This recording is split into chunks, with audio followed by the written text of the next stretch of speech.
doing a get ready with me, so you're gonna watch me do my hair and makeup.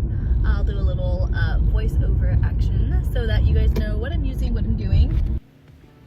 Hello, so we're gonna be starting off with our Farmasi VFX Pro Face Primer. Next, something I like to do is use a setting spray whenever I'm too lazy to wet my beauty blender, and I will spray my beauty blender with my setting spray, and then I will use that to apply my foundation.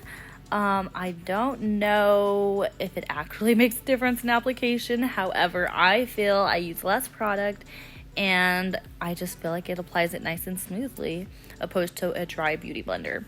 Now I'm using the Farmasi VX Pro foundation. I can put in on the video like what exactly I'm using for my shade, but I'm not too sure. I just know I've been using it for a few months now and I am obsessed.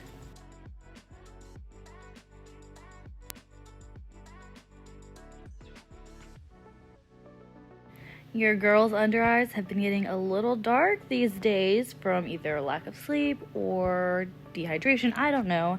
So I am starting to use concealer again. This is also Farmasi. I think this is the porcelain shade actually, so I do know this one, yes, because I just got it recently. So this is the shade porcelain, and I went about one shade lighter than my foundation color, and I'm just tapping it underneath my eye in a triangular shape. Now we're gonna go ahead and set our makeup. I am just using a Morphe angled flat brush, and I'm just going to press the powder all throughout my face, underneath my eyes, on top of my eyes, on my forehead, just everywhere to go ahead and set my makeup. This gives a slightly matte finish, but it'll look more natural once you set it with the setting spray.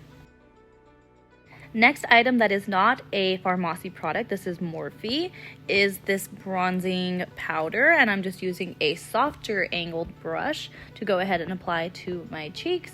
I like to go a little bit higher to make my face appear a little bit more lifted or elongated. I am going along the forehead and the jawbone just to, again, just add a little bit more dimension to my face, make sure it doesn't look so flat. The eyeshadow palette I'm using is not Farmasi. This is Natasha Denona Sunset Palette. Wow. From this palette, I'm going to be choosing some neutral but warmer colors. So this is like a rusty kind of brown. It's a little bit more orange based. It looks more orange in the palette, and it's just a warmer looking brown on the eye. So I'm using this as a like kind of contour shade, just creating a little bit more depth on the outer part of my eye, but then also using it as my transition color. I am planning on using a warm brown for my transition and outer corner, but then I'm going to add a little bit more depth into my outer corner with a darker brown shade that you guys will see.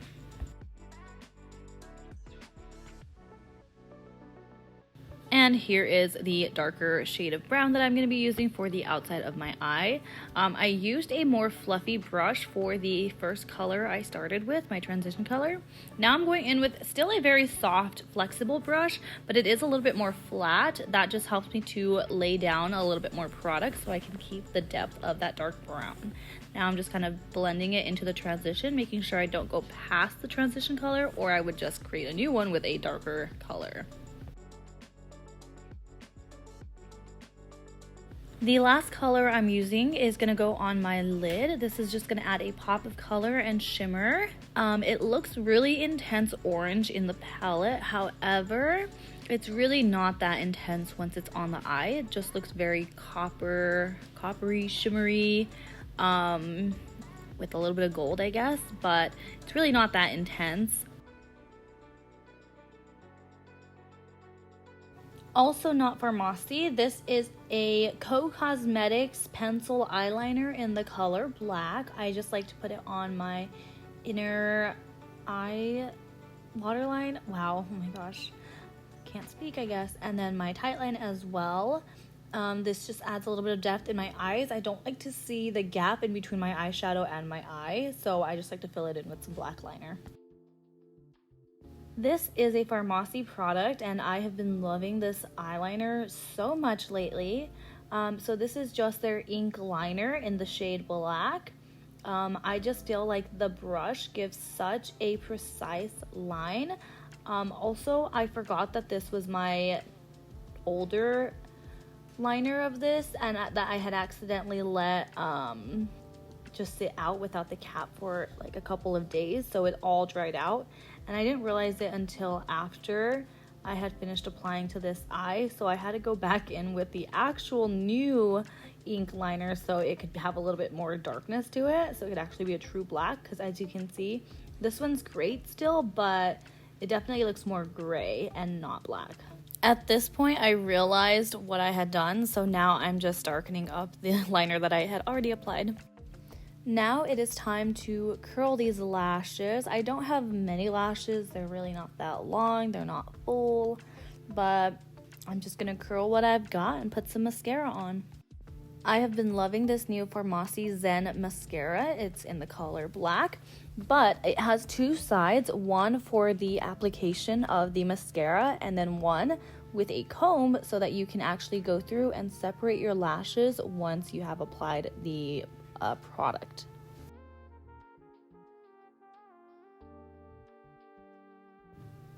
The next thing I'm going to do, which is normally not at the end of my routine, is fill in my brows. I just ran out of my favorite Esam brow liner or brow pencil, so I have been having to use some black eyeshadow to fill in my brows.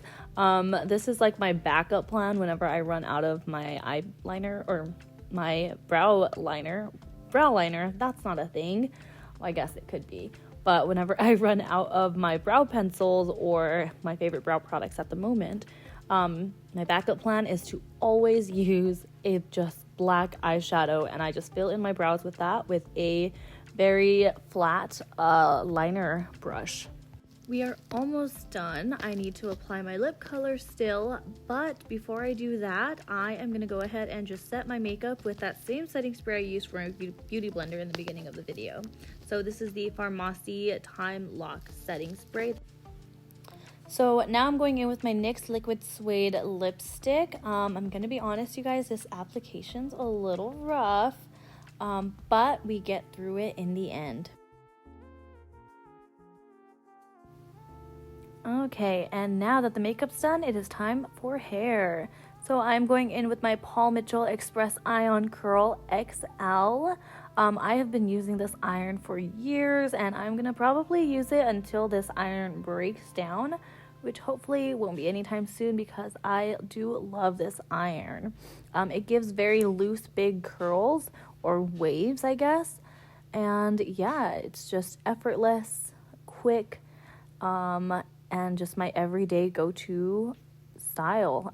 Just use your fingers to brush out or rake out those curls so that you're not all tight and springy, and it's a go-to. I get compliments on my curls every day.